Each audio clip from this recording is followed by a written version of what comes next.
the craft, fall in love with the process of it.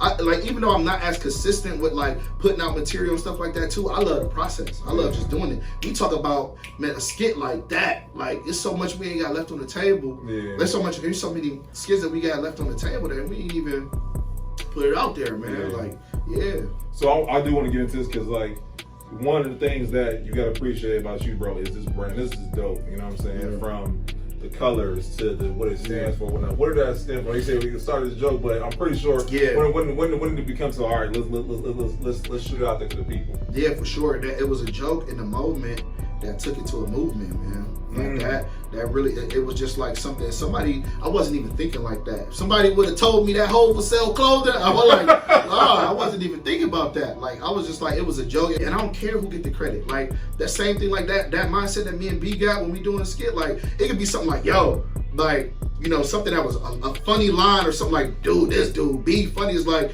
I said something cute, yo, conscious cute, bro. When you said da-da-da-da, it could be like, man, B wrote that. You know what I'm saying? So it's like, it ain't about the credit. You care about the credit, it's like, that's the collab, like we both gonna shine.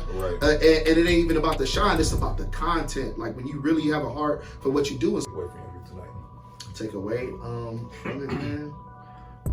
Man, I would definitely say, stop. I'm reading this book too, and it's not stealing, but it's really what I'm walking through right now. So it's applicable to me, but also, man, stop waiting on permission. Man, stop waiting on permission, man. That's a good one. Stop waiting on permission, like to really, to be called who you called to be. It's the tide changing with every generation. You know what I'm saying? Our parents, you know what I'm saying? They carry everything to the chest. You know what I'm saying? Information, resources, all that good stuff. But now we are our generation. We like, hey, listen, let's collaborate. Hey, I got the resource over here. Let me bring it over to you. When I feel like the tide is changing as far as that retrospect. Our kids. I feel like they're more on a collaborative effort or whatnot. Right. And then, so I feel like it's getting better each generation. I think so, and I think each generation, because sometimes now getting better with each generation is all about perspective. Some people would tell you where they live at, it's like, oh man, these kids are crazy, they ain't doing this, and I hear it all the time. And where some people who live in a different area might be like, wow, like they might feel so like hopeful that, wow, these kids are going, or they're looking on TikTok or Instagram or how these kids are operating on social media, like, man, ain't no hope for the next generation. But they were saying that, you know, the boomers were saying that about the next generation was saying about the next generation. Your car with the best fresh ever. Febreze Car fills your ride with sensational scents that will blow your mind. Plus, it stays fresh for over a month. Find your Febreze Car. One of the things I can say, because like I say, I'm a big fan of comedy. Like if I'm having a hard day, you will catch me watching stand up, right? Yeah. But every comedian I ever watched saw in an interview, Eddie Murphy says that he's more of a dramatic actor than he is as a comedian. He said he draws comedy from traumatic experiences and whatnot. Right. So with that being said, would you say that's where you draw some of your comedy from? I would say, looking at some of my old material when I was doing stand up, I would definitely say that's where it came from. Like, because remember what I talked about, survival. Like it was that survival. I'm talking about like how we grew up.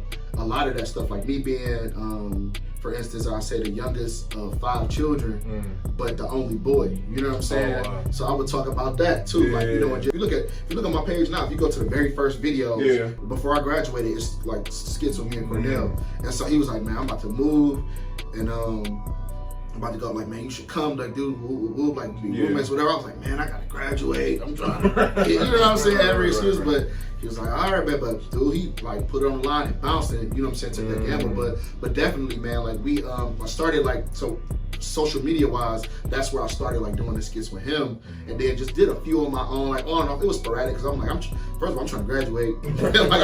I've been in school too long. I had been in school so long, you know what I'm saying, and so I'm like, I gotta get a job and whatnot too. So, but I was working at a university, so I had like chilled a little bit on the skits because I didn't know who was following my page and all of that. But yeah, and I linked up with B and started doing skits again. B Titty, man, my brother B Titty. Shout out to Brian, man. Shout out to B Titty, man, and yeah, we started rolling from there, man. Like, and then there's a lot of guys in the city who, that whole humility, like we had a group called Humble Hands, like, and that it was like, it was Humble Hands. It was like, so it came from this dude that B, he was one of the singers, man, in the city, man. And he, you know, when you give a dude praise, like, man, dude, you tore that show down. Hey, now, hold on, brother. Now I'm about not check, man, not check.